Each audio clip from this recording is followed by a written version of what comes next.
Salut à tous, salut mes amis, bonjour de Saarbrück, bonjour à Toronto, bonjour à Québec, Montréal, bonjour à Wiesbaden, bonjour à Ezeka, à Yaoundé, à Douala, bonjour à tous ceux qui me sont chers, bonjour à Oregon, bonjour à tous ceux qui m'aiment, à tous ceux que j'aime et bonjour à tous ceux qui ne me connaissent pas. Je suis dans la joie, je suis Edith et je suis là pour nous encourager tous dans la foi, pour encourager notre communion avec Dieu, pour que nous ne puissions pas dormir. Et c'est aussi pour moi un moyen de communiquer très intense. Merci à vous tous qui suivez ces quiz. Et je voudrais tout de suite commencer par un bravo à Monique. Monique, de nouveau, était parfaite. Bravo et félicitations.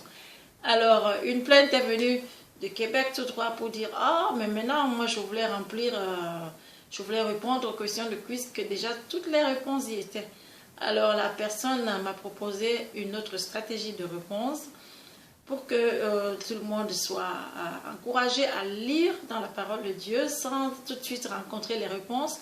C'est pour cela que nous avons changé de stratégie de réponse. Désormais, les réponses se feront par email ou alors par WhatsApp pour ceux qui ont mon WhatsApp, mais de préférence par email pour que cela ne puisse pas être découvert.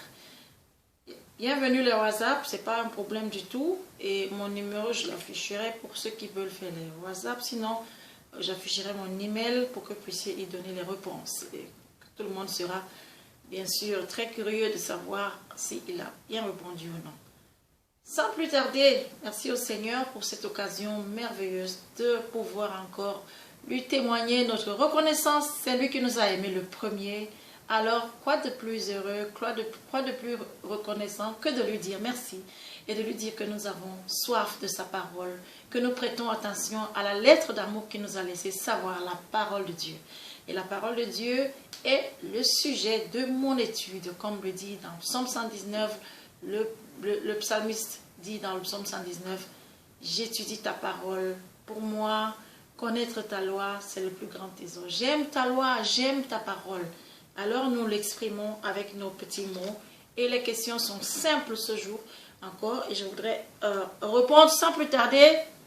Les réponses sont sur les réponses de Monique sont parfaites, mais il est de mon devoir de les répéter, alors j'y vais.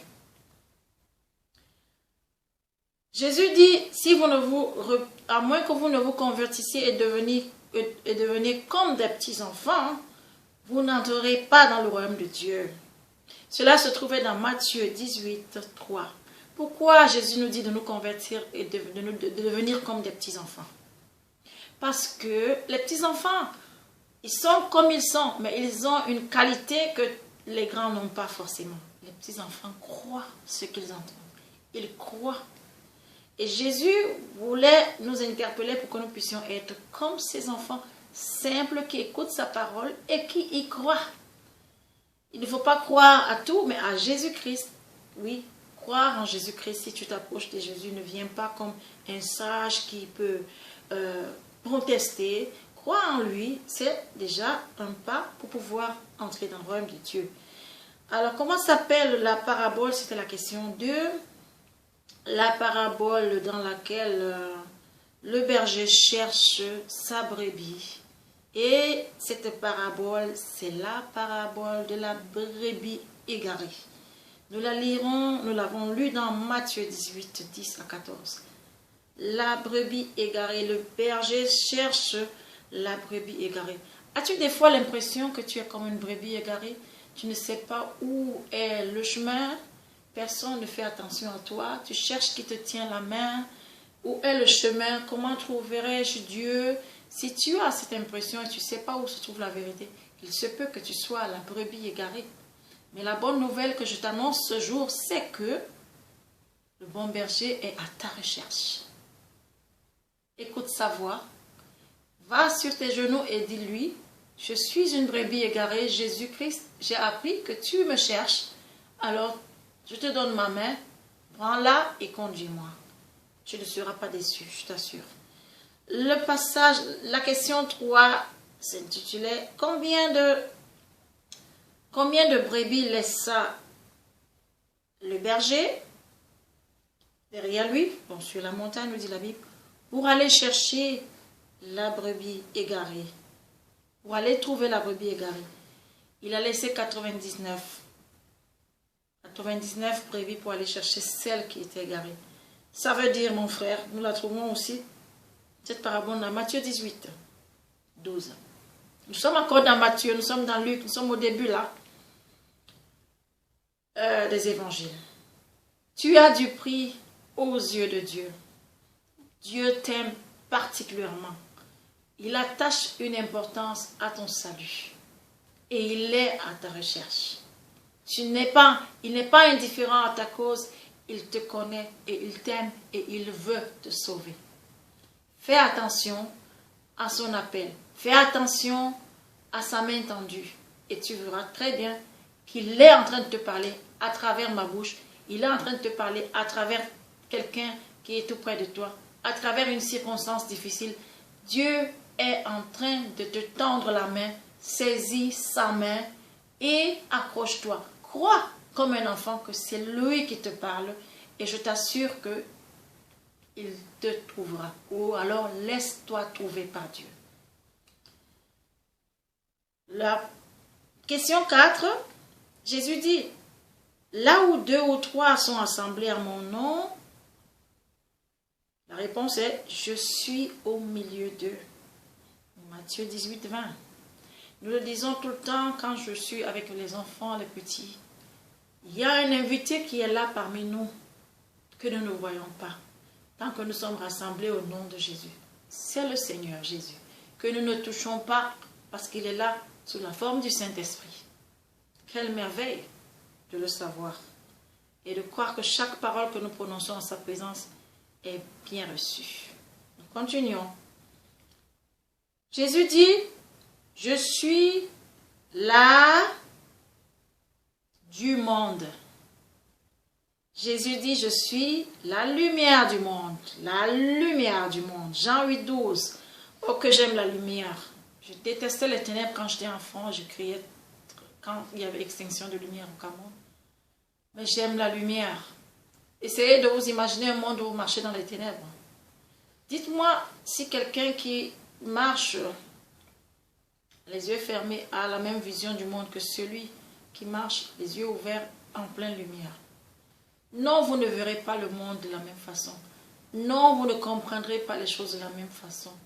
Non, vous ne distinguerez pas de la même façon. C'est ainsi que l'homme qui marche dans les ténèbres sans la lumière de Jésus-Christ voit des choses et les conçoit différemment. Pour lui, la vie s'arrête à cette terre. Il se glorifie des choses qui ne portent pas, qui n'ont pas une portée éternelle. Il est prêt à tuer pour avoir un poste, prêt à, par jalousie, à faire du mal, à détruire. Tandis que l'homme qui a les yeux fixés vers Jésus-Christ, il a la lumière de Dieu et il voit ce monde pas comme toi et moi. Le monde est juste un passage. Tout ce que nous possédons, nos travaux, le boulot, le travail, les affaires que nous faisons, c'est tout simplement pour survivre ici sur terre et avoir les opportunités, nous faciliter la vie afin de pouvoir passer de l'autre côté. Mais ce n'est qu'un passage. Quelle est la destination? Il y en a qui travaillent comme si c'était la fin ici-bas. Peut-être que tu as vraiment besoin de Jésus comme la lumière pour comprendre quel est le vrai sens de la vie. Jésus est la lumière. Allume dans les ténèbres de la vie, dans les ténèbres de ta vie, allume cette lumière et tu verras clair. Saisis Jésus-Christ, mon ami, et je t'assure, tu ne seras pas du tout déçu. La question 6 était bien. Jésus dit, je suis la porte. C'était la réponse. La réponse était la porte. Si quelqu'un entre par moi, il sera sauvé. Je suis la porte. En ce moment, tu cherches quelque chose, tu cherches une solution. Imagine que tu aimerais tellement frapper à la porte du président de la République, ou la porte simplement d'un ministre, ou simplement d'un directeur général. Tu aimerais frapper, mais tout est barricadé, c'est une maison sans porte. La porte, ça peut être quelqu'un, une relation qui t'y amène. Cette porte est fermée ou bien il n'y a même pas de porte. Comment y accéder? Eh bien, Jésus est la porte. Imagine-le. Et Jésus est là pour te dire, je suis la porte qui t'amène dans le royaume de Dieu.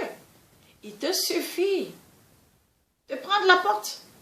Ne cherche pas d'autre chemin, ne cherche pas à contourner. Jésus est la porte. Comme un enfant, crois-le, et tu auras ce qui est nécessaire pour être sauvé.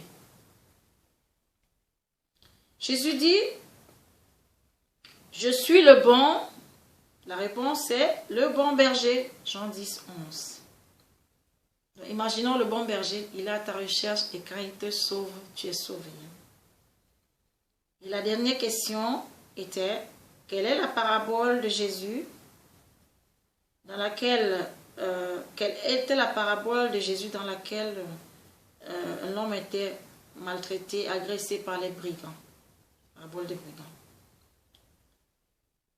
Alors, cette parabole s'appelle la parabole du bon samaritain. Ok? Le bon samaritain. C'était à lire dans Luc 10, 25 à 37. Le bon samaritain. Voilà. Disons, la Bible, elle est agréable. Nous passons aux questions du quiz 9. Les réponses tout de suite, par mail, tout de suite, par WhatsApp, je vous enregistre. Je suis contente la prochaine fois, dès la prochaine occasion, de vous dire comment ça s'est passé, quelles étaient les réponses, quelles sont les personnes qui ont bien répondu. Alors, nous passons à la première question, la question 1. De quelle façon aidèrent le Lévite et le souverain sacrificateur, le prêtre? De quelle façon aidèrent-ils l'homme profondément blessé par les brigands? Comment est-ce qu'ils l'aidèrent, le Lévite et le Samaritain? Réponse pendant les commentaires dans les mails ou bien WhatsApp. Question 2. Lors d'une visite de Jésus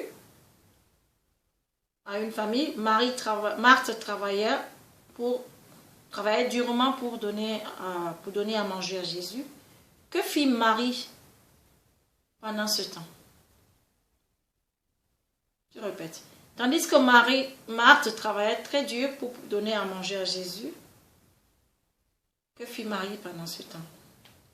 Question 3. Peux-tu citer le verset dans lequel Jésus parle de demander, de chercher et de frapper? Question 4. Jésus dit, là où est votre trésor, là sera à compléter. Question 5. Quel est l'homme qui vint à Jésus et rentra triste chez lui parce qu'il était très riche, très riche? C'est quel homme? Il vient voir Jésus et il rentre chez lui très triste. Où trouvez-vous cela dans la Bible? Question 6. Dans quelle parabole Jésus parle explicitement du grand amour de Dieu le Père? Quelle est cette parabole dans laquelle l'amour de Dieu le Père est rendu explicite par Jésus? Question 7. Que voulait manger le jeune homme quand il n'avait plus d'argent pour pouvoir s'acheter quelque chose à manger? Que désirait-il manger? Question 8 et dernière question. Que fit le père lorsque son fils rentra à la maison? Alors, pour que vous ne puissiez pas naviguer dans toute la Bible en vain pour les nouveaux, les réponses, vous les trouverez dans Luc 10, Luc 11, Luc 12, Matthieu 19, Luc 15, et ce sera tout. Lisez en tenant compte de ces questions. D'abord les questions et ensuite la lecture. Vous lirez différemment. Je vous souhaite un agréable dimanche. Que le Seigneur bénisse votre semaine. Shalom.